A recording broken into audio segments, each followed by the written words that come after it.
Greetings, true believers, and welcome to episode 16 of the Pull List Podcast, a bi-weekly show about comics, pop culture, and faith.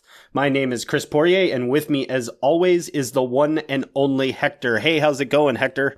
Not too shabby, my slightly bearded friend. Listen, as we've missed an episode here, and that's on me, that's on Chris, and I think it's because my beard decided to simultaneously fall out all at the same time, or also known as a shaving accident, and so I shaved it all off. And there were repercussions, and I failed this city, and to all of our loyal listeners, I am most humbly sorry that A, I have to grow my beard back, and B, that we have missed a little bit of time with each and every one of you, but we've got a great show for you today, and we're looking real forward to jumping back into things, so strap on in and prepare yourselves for We've Got Comic Sign. Better put the word out. Get ready for the nerd out. Better put specs on. I shaved my beard off and my gallbladder exploded, so, you know. It's the lesson today, kids, is don't shave your beards. Actually, that's a super good point. If you shave off your beards, incredibly bad things happen, and the universe takes it out on you. But on today's episode, we're going to focus on all kinds of wonderful things that are going on because a ton of stuff has happened since we've been with you last. We're going to hit the latest news. Joker and Harley are coming this September to DC Black Label. Ooh. Tom King is cutting things a little short on his Batman run, and it appears that Warren Ellis is actually coming out of hiding long enough to finally finish his incredible run on Trees. Those of you that are waiting for Injection, well, you guys might have to keep waiting, but those of us that were looking for the end of Trees, yay, our day is finally coming. But Hector and I also going to go through some of our favorite pulls from the last couple of weeks, and then we're going to dive straight into a wonderful discussion about what things were like at Phoenix Fan Fusion. Your humble podcast co-host was in Phoenix for a Comic-Con along with the Love Thy Nerd team, so we want to tell you a little bit about what that experience is like. And then Hector, you had another one of your books come out, so we should probably talk a little bit about that as well. Surprise!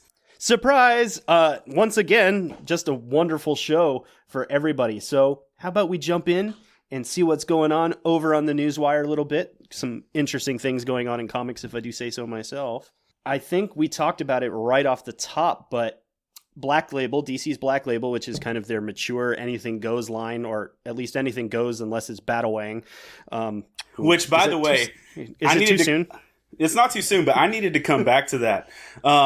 Kevin Smith basically predicted this a decade ago with Cacophony. Oh. So Simpsons did it? Yeah, basically Simpsons did it. I was rereading Cacophony, and there's a line, there's a panel, and it's the perfect panel that I failed to make a meme of with Batman Damned, is that the Joker says, "By the way, I saw your wang hanging out." And like Batman changes clothes in the Joker's hospital room, and the Joker makes that, and it's a panel, and I'm like, why did no one make a meme of this when this went down? We need to pause the show right now, and you need to knock that one out so we don't lose any daylight on this. Hector, don't fail this city. But yeah, going on. Okay, so DC Black Label, the glorious mature line at DC that did bring us Batman Damn and a whole line of complicated discussions about why we got to see Little Bruce. But that's Batman Damn still hasn't ended. That's news in and of itself that supposedly that is going to finally end here in the next couple months. But coming this fall is a title coming with Joker and Harley, and it sounds like it's going to be absolutely bonkers because it's going to be sounds like Harley is kind of deconstructing Joker in this mature universe, and I don't know what to think about it, but I'm excited because that book's going to be crazy. I don't think there's any other way. But with the whole Black Label thing, like, I don't know if DC's trying too hard. We're about to find out. We're about to find out. Because, I mean, the fact that they retrofitted White Knight to be Black Label, even though White Knight is super tame and it could be Batman the Animated Series, whatever. Go on. Right. Nope. So we certainly have that coming. But talking about craziness occurring over at DC as well. I think it's been about a week, and because we missed a show, and again, very sorry, it's my fault. But Tom King it's been announced that his Batman run, which he was originally targeting 100 issues, possibly more, it sounds like things have changed, and they're now asking him to potentially cut out around issue 85, and that's going to give way into a Catwoman / Batman book somewhere in next year to kind of him finish telling his story. But I just wanted to get some of your thoughts on that, because I'm still kind of surprised. I mean, I'm not surprised, because the rumor is the underlying piece of this is that the last arc, the Nightmare arc, which Hector and I have both commented on, that there were some great moments and there were also some, please tell me when this is going to end. The nightmare is real for the rest of us. That because of the numbers on that, DC's like, cool, we know you had a plan, but money talks, bro. Well, the bottom line to me is, and I knew that they weren't going to, kill his story altogether. But right. He's been setting up a 105 issue story, and bottom line, everybody's not down for that kind of commitment. This is very similar to what we saw happen with Grant Morrison. Grant Morrison is the longest running Batman writer of my adult life that I saw consistently write Batman, because he started with the introduction of Damian Wayne, and he went on to do a lot of stuff through Batman Rest in Peace or Rotten Purgatory, depending on who you're asking. And he went from introducing Damian Wayne to killing Batman to having Dick Grayson become Batman to bringing Batman back to doing all these things with Batman Incorporated and setting up Batmans all across the world. He went all over these places, and he held on too long to a long game story, and to the point where DC had to start breaking him off into other books so that casual fans could actually just enjoy reading Batman comics. Right. And I think that's where we're at is, they believe in his story, but the casual fan is ready for something they don't have to have 4 years of backstory on. And it's been by 2 issues a month, so that's helped. But in the end, that's still a lot of content, and everybody's not the fan that I am in regards to Tom's writing or his story setup. He is a long game storyteller. I believe at the end of this Batman Catwoman book, it's all going to pay off. But no, I totally agree. Yeah.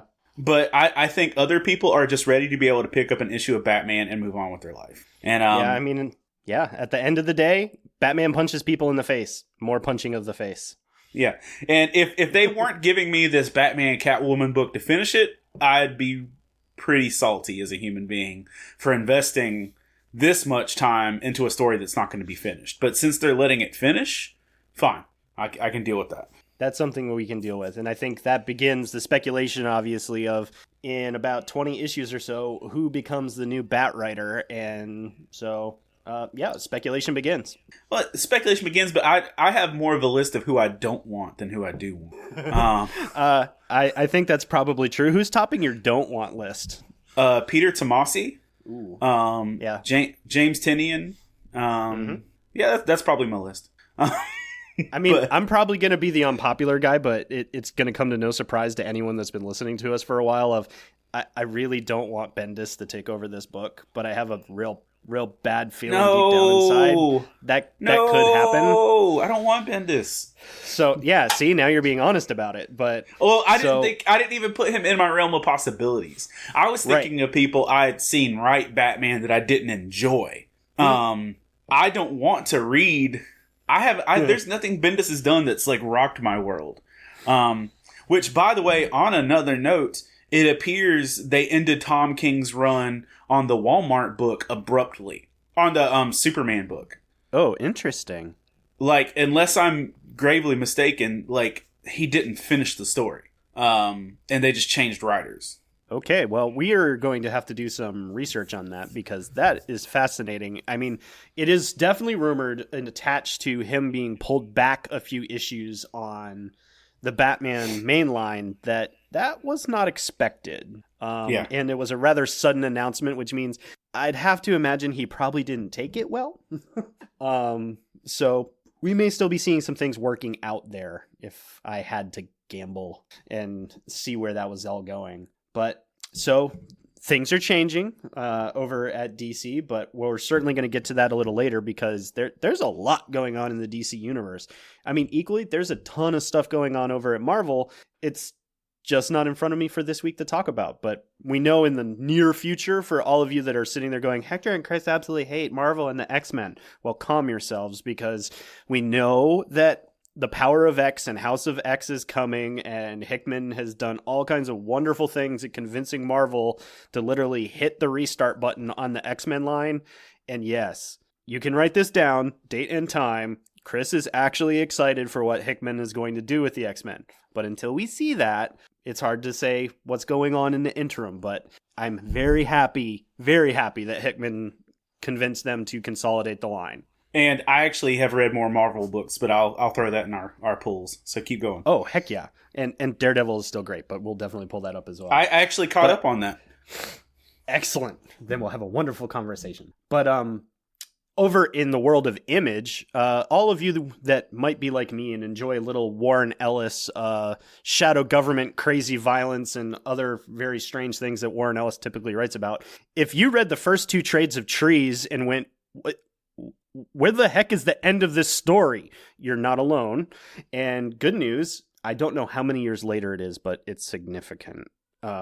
Trees, the 3rd section of Trees is finally coming, and supposedly that story is going to wrap up. But for those of you that, like me, do enjoy Warren Ellis books, this is something that we're fairly used to. Usually the books begin, and they tend to eventually either just stop or years later will actually be finished.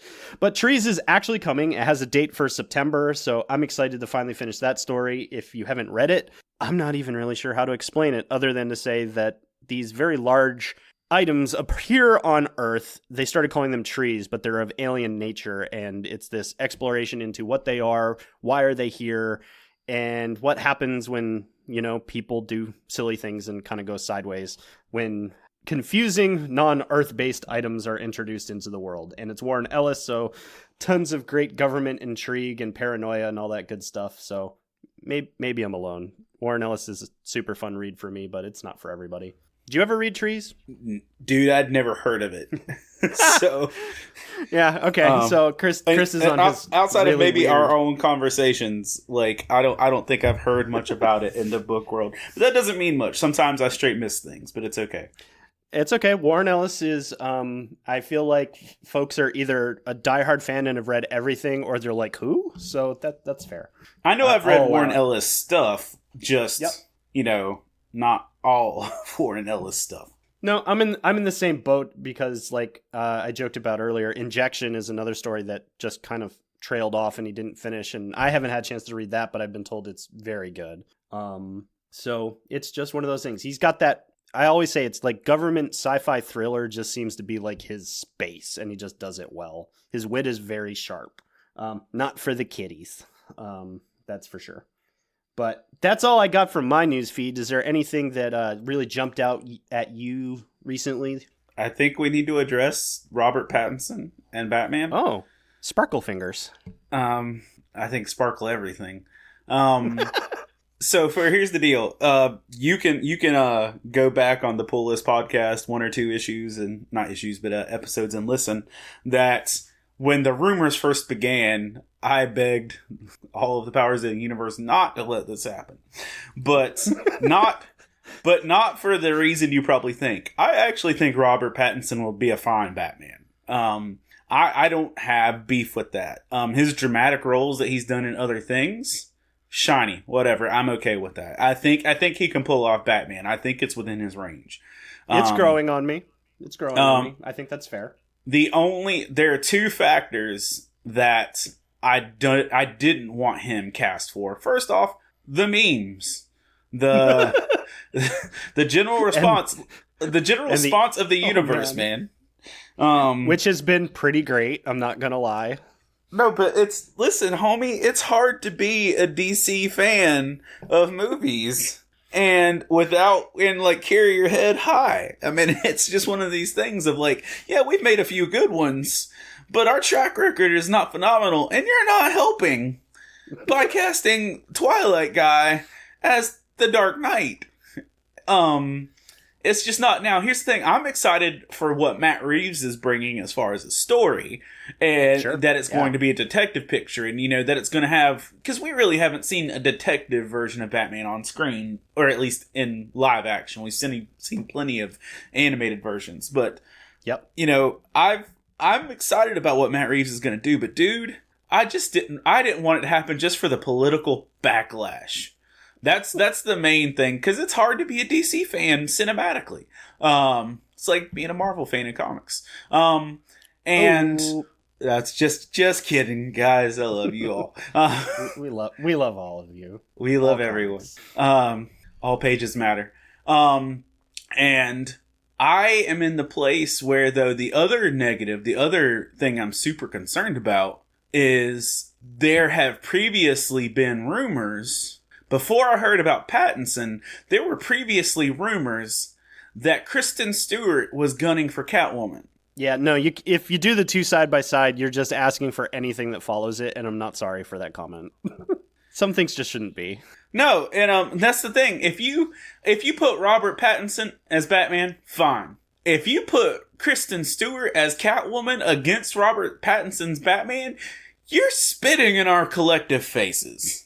And you're just not being kind humans. I mean, that would have been like casting Sandra Bullock as Trinity in Matrix. That's just don't do it. Don't. So please, I deal with it. I can't change the whole Robert Pattinson Batman thing, but please, for the love of God, for the love of comics, for the love of cinema, for the love of the future of geek culture, don't cast Kristen Stewart as Catwoman. You will single-handedly undo every bit of forward motion Stan Lee created for 20 years. So please, don't. I wasn't sure what Hector Unhinged looked like, but just in case the universe was curious, it's Richard Pattinson and Kristen Stewart in a Batman film together. You can write that date and time down as well. Wow. Take a couple deep breaths, breathe in, breathe out. It's going to be okay. It's going to be okay. If we keep telling ourselves that, it's going to be okay. But yeah, I mean, all the memes and jokes aside, I think you're ultimately right. I mean, I laughed and I said everything needs more glitter when I heard just the same, but it's true. He does have a ton of recent drama movies that are really solid, and you know what? He's just getting stuck with the label of where his glorious film career potentially could have died years ago, and he found a way to resurrect himself from that. So good on him. I'm like, if Chris Evans can go from not another teen movie to being Captain America, give us a freaking chance, okay? Right? To becoming America's what? Oh, never mind. Sorry. Something different. But doesn't that mean he technically came for full circle if you look at it that way? It really does. Yeah. Well, I mean, that's what's going on in comics. There's probably plenty more, but we definitely wanted to get along with the show and get to the polls for this week because, like we said, there's a lot of cool stuff going on in Marvel, and we'll talk a bit about that as well. But the DC universe in the last 2 weeks is like starting to rip at the seams, and this whole rebirth thing is really kind of coming to this culmination. So we want to spend some time talking about the major books that actually finally came out. The rip at the seams things is an intentional writing thing, not that they're just falling apart. Like they're intentionally unraveling their world as a story device, not that, it's just collapsing. Yeah, it's kind of mind-blowing that they said a bunch of stuff is going to be important in the books that came out with the end of Heroes in Crisis, Doomsday Clock 10 finally coming out, Leviathan Rising finally coming together, and I was like, I don't want an event book this summer, and I picked up that and I went, darn it. Take my money. But I think they can take my money as long as it gets cheaper. Yes, we will definitely get to that in just a moment because, I think I'm going to knock out some of my quick reads, and then we can spend our time kind of camping out on those couple books that were really important this weekend. Just like always, I'm not like always. I'm starting with a Marvel book. Hooray! But it's Daredevil, and if you haven't been reading Daredevil, because I've literally been telling you to read it since we started this show, I don't know what I can do for you. But Chip Zdarsky is just on fire with this run, and Daredevil 6 came out this week, and it's just amazing. He's managed to find a new difficulty for Daredevil to face. I don't really want to get into we might have talked about the spoiler, I forget, but you need to read the first run, and 1 through 5 should be out in trade or is coming very, very soon. About what he did? Just came out. Yes. Yeah, you talked about that way earlier. Okay, so yeah, that's what I thought. So the big struggle for Daredevil, and spoiler alert, he kills somebody in the act of doing his work, and he's finally, a lot of that first arc is him dealing with that, and he finally went too far. And how does he balance that with who he is as a lawyer, but also just as a person that doesn't believe in that Daredevil is very capable of kicking some butt, but typically does not kill people. And so Zdarsky's really been diving into the discussion of what that mentally looks like for Matt Murdock, and it has been fascinating. So again, if you're not reading it, you should be reading it, because it's been super fun. And I just noticed, because new arc, they did bring in new art, and Romita Jr. is doing some of the art right now. And I know some folks have love-hate with Romita Jr.'s work, but I love seeing him on Daredevil.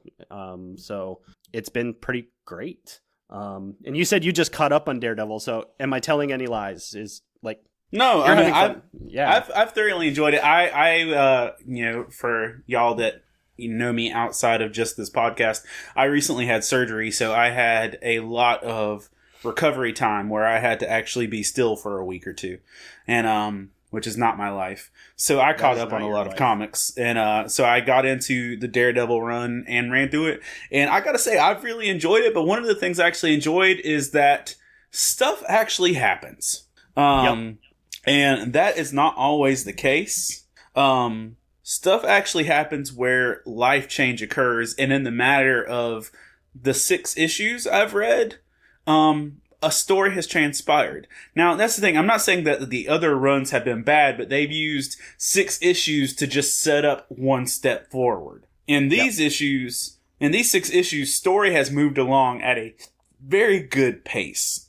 And to the point that you've got also, I actually really enjoyed the interaction between Daredevil and the cop that's gunning for him. I really enjoyed that. I enjoyed Spider-Man's interaction. I just thought there was a lot of solid stuff of Daredevil's friends showing up and actually being there for him. I mean, there was just a lot of good stuff with that. And, always the Punisher craziness. But yeah, I'll say that the fact that Daredevil didn't realize what was on his shirt, that made me happy. That was great. And also, I'm going to spoil this because I'm sorry, we have to talk about it. My favorite quote from the entire run so far is, "You might think that you're a demon, but I'm a devil."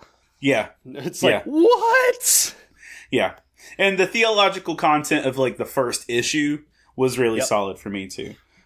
So yeah, I definitely enjoyed that. And, while we're on polls, I don't want to spend a lot of time on this. I do want to give a shout out though. Jonathan Reedy, I believe, unless I'm totally wrong, had told us to read, Friendly Neighborhood Spider-Man number 6. Yes. And I did.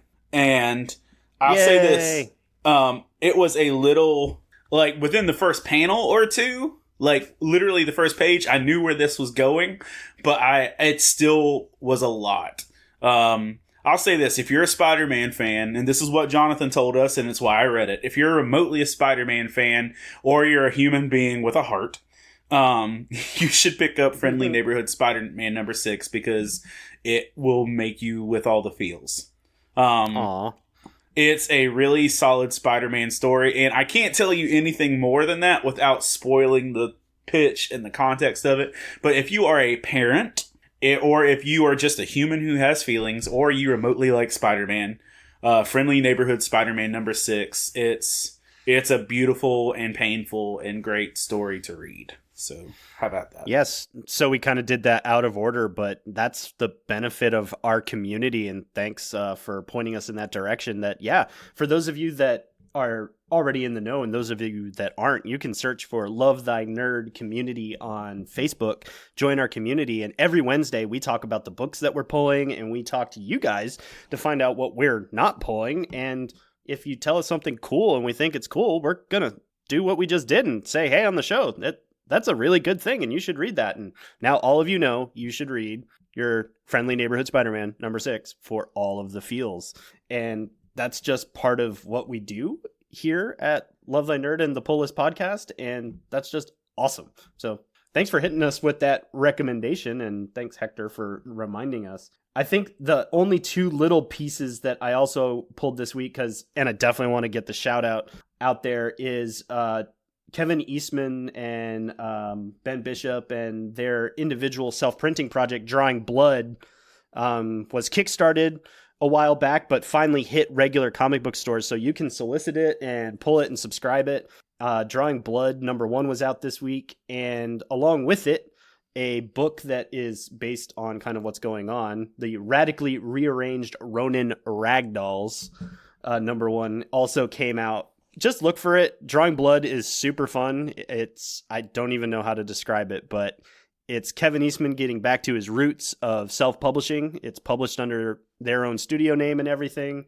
Ben did all the pages on Drawing Blood, and Kevin did some work as well. It's a neat thing for Turtle fans and for folks that are looking and seeing what Kevin Eastman is up to nowadays. And Ben's just an awesome up-and-coming guy, and I'm unapologetic in belonging to both of their fan clubs. Maybe I should have said that first. But, check those books out. They're pretty cool. I enjoy them. The Radically Yeah? Good. Good. I was gonna say the Radically Rearranged Ronin Ragdolls, though, is just wonderful because it's Ragdolls as in the cat. So they're Ronin cats, 4 of them, instead of turtles. You see what's going on there? Picking up what I'm putting down? Yeah. So check it out. It's fun. It's good stuff. Like I said, I was laid up, physically, and I saw that these books were coming out, and so I was going to be the douche of the comic book establishment and buy my comics digitally, since I couldn't physically get to a comic book shop. And I was greatly disappointed that I can't get either of Kevin's books digitally at all. Self-published, baby. Yeah, that made me sad. And so I'm actually going to, I've got my consultation tomorrow, told me I'm good to go, and I'm gonna go track these down. But yeah, but then I actually ended up at a local comic book shop that didn't have them. So I'm like, so yeah, it's just I actually went to the store specifically to get it because I couldn't get it digitally, and then I still didn't get it. But whatever.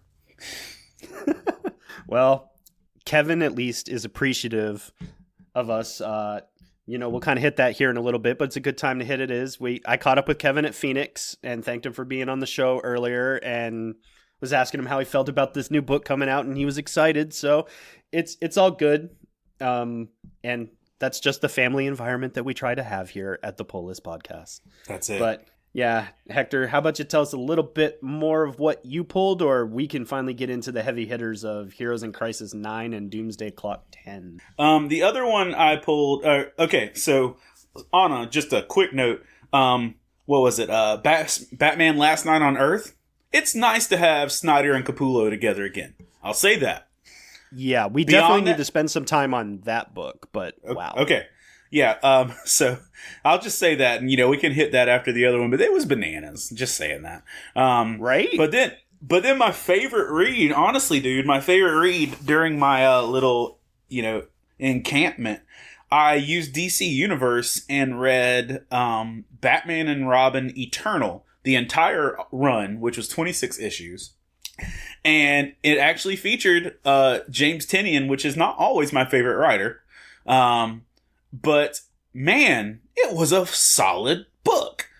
From beginning to end, 26 issues. It was a ridiculously solid book, and I enjoyed reading it. It is one of the first books I've seen to really focus on the full Bat family. It's an older book. This was still New 52 era, I believe.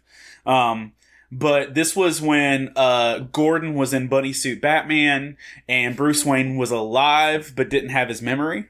Right. So yeah, that's towards the end. That's super heavy. Yeah, that's the was the main end. line. Yeah. Super Heavy was mainline. So that's the end of the New 52. But man, you've got you have a buddy book with Tim Drake, Dick Grayson, Jason Todd, Batgirl, Spoiler, and Duke, and the entire We Are Robin squad working together. And what I loved about this book is this was the canonization of a modern version of Cassandra Cain. If you're familiar with the Bat books now and in recent months and years, and even in featured as in Batman and the Outsiders and Batman or Detective Comics 1000, Orphan being one of the primary characters. This is the introduction of modern age Cassandra Cain as Orphan. If you're familiar, Cassandra Cain became Batgirl during No Man's Land, the Batman book from like 20 years ago. But that involved her becoming Batgirl and Oracle and everything with Barbara Gordon. And it's hard to mesh that story when Barbara Gordon's still kicking around. Yep. So this was a chance to reintroduce Cassandra Cain in a very true to character format, but put her in the same timeline as Damian Wayne and everything else and make it mesh well together. And so I have to say, super solid book. But the relationship dynamic between Dick and Damian and Jason and everybody else was just really on point. So if you're a fan of the Bat family, backtrack and pick up Batman Eternal. The whole thing, 26 issues. Have fun with it. Oh, and some really great Azrael. This was also the modern incorporation of Azrael. So this basically, in a lot of ways, this book was bringing back Nightfall and No Man's Land, but in a really cool way. Nice. I don't remember actually getting to that series, and now, per the usual, you've just added to my pile of things that I need to read. But you have DC Universe, right? Oh, yeah. So I can pick it up. I'm all about that. So we probably don't want to spend a ton of time on it, but let's get to the end of Heroes in Crisis. So what was kind of your takeaway at the end of what ended up being a fairly interesting, but I have to use the word convoluted ending? It definitely had some twisties, as like Detective Pikachu. This is very twisty. But I'll say this. I don't regret Heroes in Crisis as a whole arc. No. Looking back at it, I don't regret it. And I don't say this is a negative term. It had a very after-school special feel by the end of it. Yes. No. When it finally kind of doubled down on what we were told the series was going to be about, that this is a PTSD, heroes dealing with like the crazy stuff that they deal with. It still had that moment in the end of, hey guy, you're jacked up. We're all jacked up, and we're jacked up together. And yeah, but it was a weird ending, but it still made sense to me. I agree. Bottom line, the whole book boils down to saying, communicate with other people, find people you can share your struggles with, and build a sense of community. And find people that you're not carrying your burdens alone. And if you think you're unforgivable, you're not. So I'm really down with the whole message of it. And what I'm really looking forward to is when I get a minute, I'm going to read all 9 sequentially back to back and just read it. The ending was a bit whack sauce, but now I'm actually really interested in picking up some of the main titles to see what it reflects after that. Right. Because as you noticed, Flash, Batman, and Green Arrow were the only books that really focused on the aftermath. Well, Red Hood, obviously, but those are the only books that were really affected.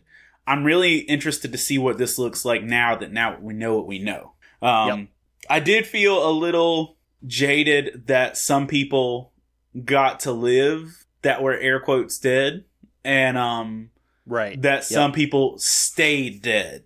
I was like, oh. It's like, why do we have this person back and not that one? That was a little weird, but they did it to tell like that one moment, which I'm sure a ton of people probably enjoyed.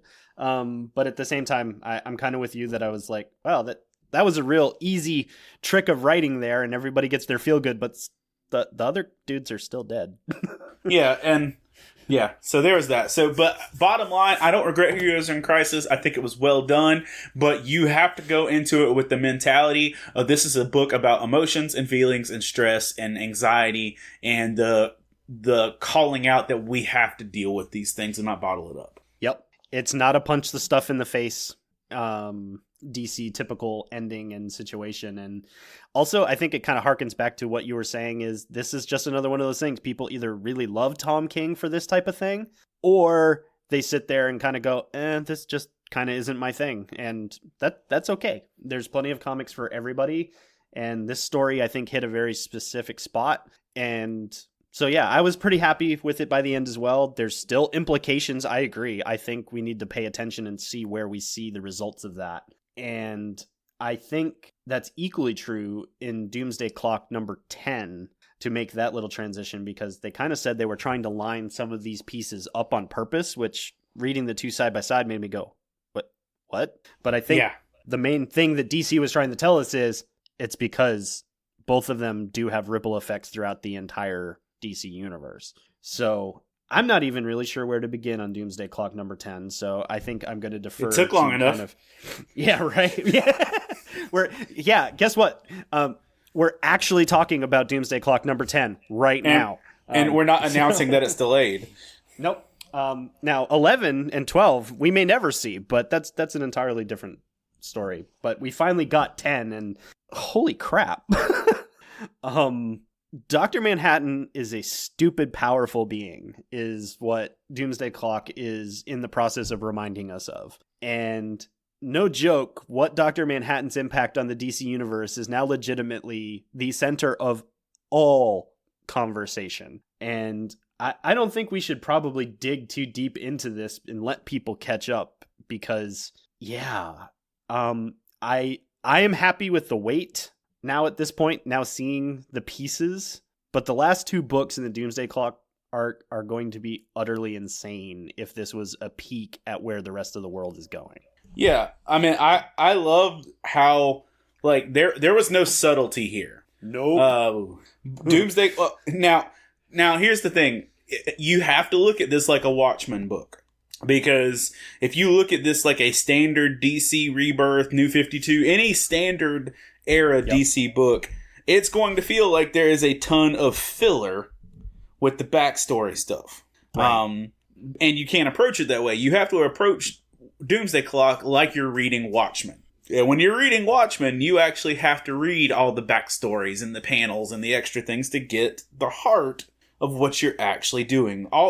There's a lot of stuff in here reminiscent to the pirate story. Yep. And yes. Well, they finally connected the dots on, we'll give you this piece because this is important, is early on they had the movie that was playing on the television and you were getting the clips of it, that this was their medium for telling what was the Tales of the Black Freighter from the original. And now that they tied that all the way back, like, I knew it was going somewhere because it was set up as that trope for this particular thing, but yes, the details definitely matter. But the whole sales pitch that, New 52 and Rebirth and all of those things are directly tied to this, you get all your confirmation and understanding of that in one issue. So, and I was sitting there having to, as the jumping around occurred, there was a lot of jumping, lining up dates in my mind, and I was like, there's so much here. And what they're setting up, I'm looking really forward to how this ends at this point. So if we haven't convinced you to read this book yet, no, seriously, don't wait. Pick this up, because if you enjoy anything about DC, I think Jeff Johns is potentially leaning us in towards, this is going to be interesting. Yeah, it's going to be a significant event, and I think potentially the way I'm reading it now, I might even say they've been underselling where this is going. Because I think there's a punch at the end of this that is significant and is going to be interesting to people that really enjoy the DC universe and its long-standing sections of characters from way back even that there's so many threads being pulled in this book that it's exciting for comics, but I think it's also just exciting in the way they're telling the story. It's just good. So those are all the wonderful pulls that we've had over the last couple weeks. And as we mentioned, we had kind of one of our listener recommendations in the middle of there. But don't forget, you can take a look at us at Love Thy Nerd community on Facebook and join us every Wednesday as we talk about the things that we pull, and you might get to be mentioned here, and we get to hear all the cool things that you're reading, just like you see and hear all the cool things that we're reading. But Hector, with some of our time left, I think we should probably catch some folks up on some of the things that have been going on in our lives, as we've been kind of you've been, you know, carrying around a gallbladder that doesn't like you anymore, and you got rid of him. And it was a bit rocky. It was a bit rocky. Boo. If you rate and review somebody else's show when you think of that pun. But no, so for me, I was off in the lovely city of Phoenix, Arizona, where normally it is 100 degrees every day at this time of year, but it was a nice balmy 80. And wonderful the entire time that myself and the rest of the Love Thy Nerd team was on the ground for Phoenix Fan Fusion, which is just this massive pop culture show. Was a Comic-Con, changed their name. They were one of the shows that San Diego was like, cool, don't do that thing anymore. And they're like, lame. So we're going to call it Fan Fusion. And they did. But it was an amazing 4 days of just about everything pop culture you could possibly imagine. It was great to be able to bring a small team of us to Phoenix to just literally love on all of our wonderful nerdy neighbors, because that's ultimately what we're really all about with Love Thy Nerd, is sharing just the joy of our thing with one another, and the reality that, you know, Jesus loves all these nerds too. And it was really an eye-opening experience for me to be able to go on a trip like this with other like-minded folks and just be able to hang out with other nerdy people and tell them who we are and what we're doing. And it was fun, man. I have no other way to say it. It really encouraged me to get together with all the other wonderful people, folks that listen to us here on the pull list. And yeah, what? Give me a question. Hit me. How did it compare to running a con? Oh man, you know, going to cons are way better than running them. How many cons did you run? 3. And that basically meant as soon as one was over, you're already planning for the next one, and then you kind of just don't 3? sleep. Are you sure? Yeah. I mean, it felt like more, right? But it was. Didn't you do like 2 Novembers and a March and a February? And oh man, well, that was because of our storms that we did technically 2 Greensboros in 1 year.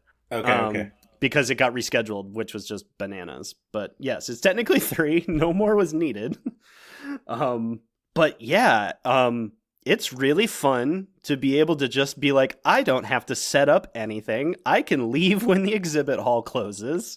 That was great. But I do have to say, one of the best parts about it was this is one of the first times I got to go on the road and run into my convention family, which we've talked about before here on the show, that, you know, Hector and I enjoy this reality that when we go to a show, we get to catch up with the people we don't get to see every day. And so this was the first time I was seeing my con family in the wild at a show I didn't put on.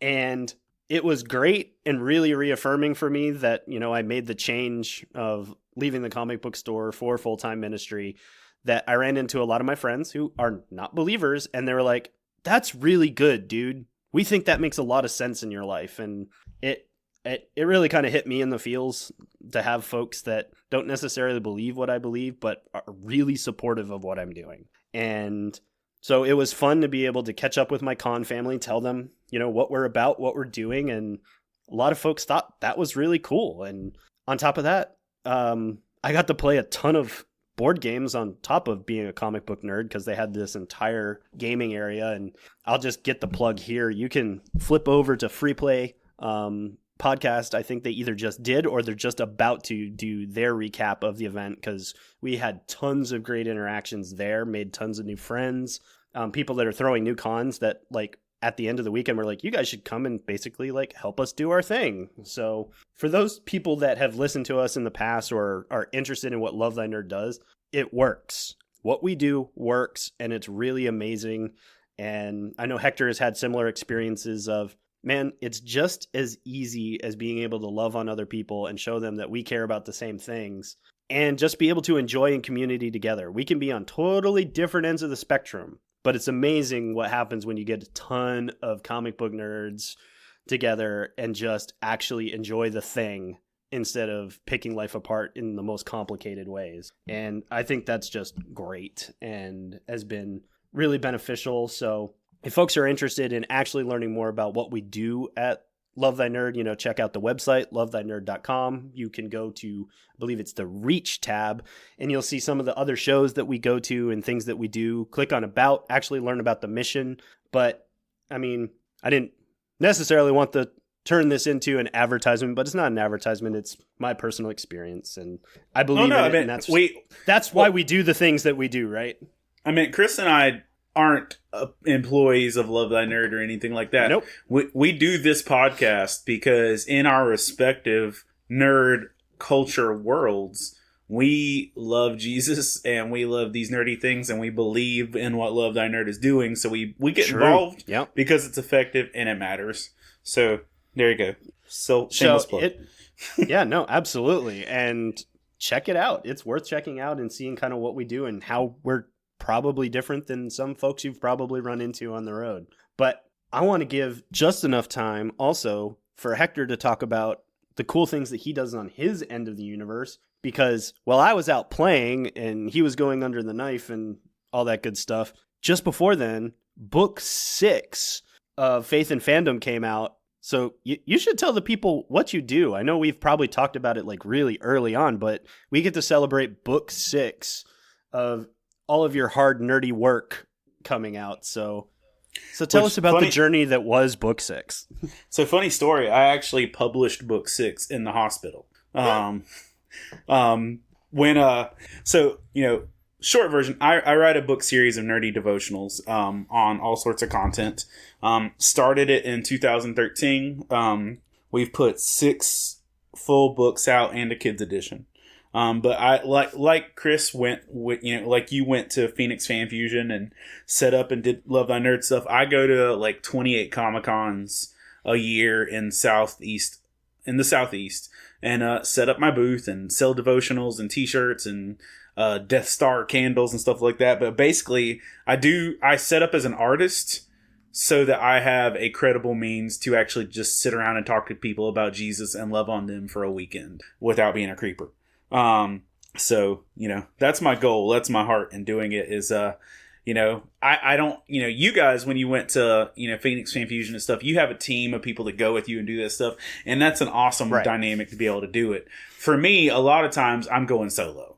And so it's a lot easier to set up as an artist. But, so I've been putting out these books, started it in 2013 and I've had a blast doing it. But, in general, I was in the editing process of book 6 when I thought I was having a heart attack because a gallstone had gotten into a bile duct somewhere in there, and that that sounds like science and complicated things, but it doesn't sound good.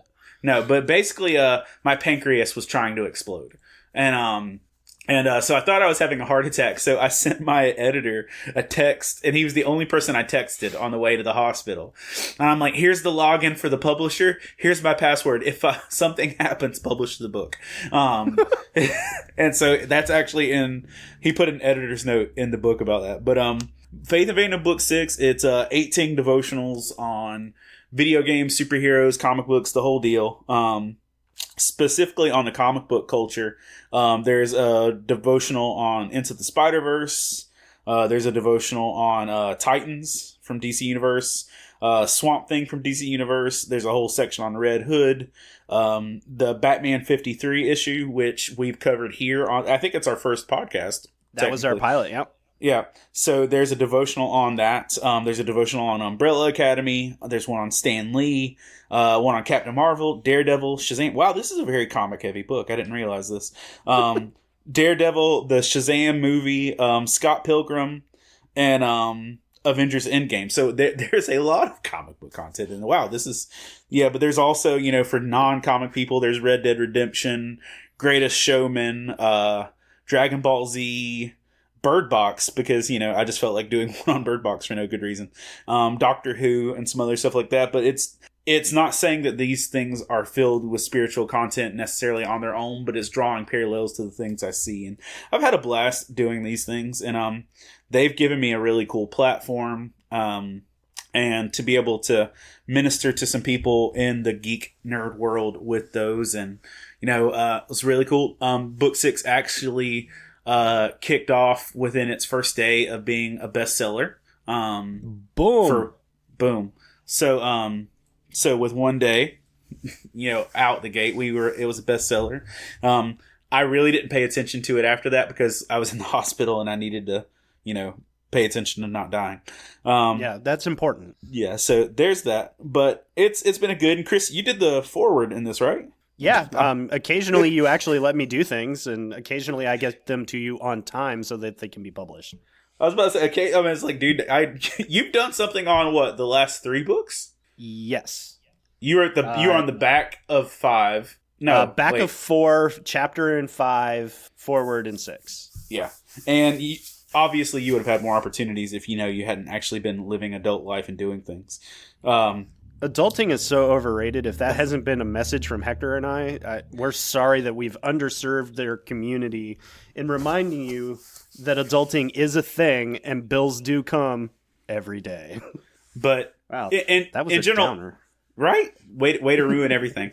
But in general, the books are available on Amazon. They're available on Kindle. They're available at Comic-Cons. And if you want your local comic book shop to carry them, just tell them to holler at me because I work with that. And there are some libraries that carry them, and they're like Second and Charles and some other places. But the books are in no order, so it really is jump around to whatever has more stuff you actually like in it. And book 1 is about to officially disappear forever. I've taken it off the table for Comic-Cons, and my last copy of book 1 is going to Summer Glau at GalaxyCon because I promised her a copy the last time I saw her. So because there's a chapter on River Tam in there, so my last copy of book 1 is going to Summer Glau. But I've had a blast doing these, and they've been a really cool experience, man. There was a camp in Orlando, Florida last summer that did their entire summer camp based on the book series. And there's been some churches that have developed small group curriculum and stuff like that. So it's been really fun. I'm very happy and proud of book 6, and you know, I've gotten a lot of good feedback from it so far, but just I'm grateful for that, and, you know, grateful for the time to talk about it too. So, you know, cool beans. No, absolutely. And so for all of you, it'll be in the show notes if you're interested in checking out the wonderful publication that is Faith and Fandom book number 6. So you can kind of get an idea of, you know, what comes out of Hector's mind in the written form. You'll find out that it's not all that different than the two of us talking on a bi-weekly basis. But we're just super excited to be back in the saddle again. I apologize for us kind of falling off the wagon there for a little bit. But as Hector said, life kind of does that thing. Adulting happens, but we still love comics like crazy mad. And we're working on potentially bringing some more interviews on your way as well, because like we said, you know, we've really enjoyed being able to talk to some of our guests, and we've had huge impact from those as well. Like I said, I was able to catch up with Kevin at Phoenix Fan Fusion, and he was just ecstatic of the work that we're doing and being able to talk about comics and to be able to talk community in such a positive way. And that just really warms my heart to know that even the people that we're interviewing that they see something in what we're doing, and that's just awesome. So sorry we kind of fell off there for a little bit, but we're back in, we're plugged in. Look forward to the rest of the summer, and hopefully we will be bringing you lots more cool interviews here in the not too distant future. But That's going to do it for us here at the Pull List Podcast. Episode 16 is in the can, and it's now in your ears. But we couldn't possibly do this alone. As many of you know, we take this epic journey of podcast and fandom with two other amazing podcasts that are part of the Love Thy Nerd podcast network. Humans of Gaming with Drew and Chris does interviews with game designers, producers, and creators, and they really get into the heart of why those folks do those things. And then we have Bubba, Matt, and Kate over at the Free Play podcast that covers, well, just about everything else that you could possibly even remotely think is nerdy. Those folks are amazing, and Kate's been doing a great job, wrangling the cats over there. She's been producing stuff, so we give Kate a huge shout out because Matt and Bubba can be a handful. So thanks, Kate, for doing all that hard work over there. But it's super fun. You should check it out. There's even more crazy stuff, but go ahead and just check out everything on lovethynerd.com because we've got articles, we've got previews on stuff, and even just all of our content is there. And you can also see about our trips and what we do when we go on those trips as well. So thanks for listening. Thanks for having us here. We love being part of Love Thy Nerd and Hector with Faith and Fandom. That we just want to thank all of you for, well, being your primary source of just about all things comic booky and generally nerdy on a near weekly basis. So don't leave us hanging. Rate and review the show on all your podcasting apps of choice. You can check us out on the iTunes, Spotify, Stitcher Radio, and so many more. If you can't find us, let us know at either the Pull List Podcast at lovethynerd.com or look us up at thepulllistpodcast.com. Thanks for listening. Hector, you know what that means. Kids, read more comics. You've been listening to the Pull List Podcast with Chris Poirier and Hector Mirai, part of the Love Thy Nerd podcast network. Be sure to rate and review the show and share on all the social media.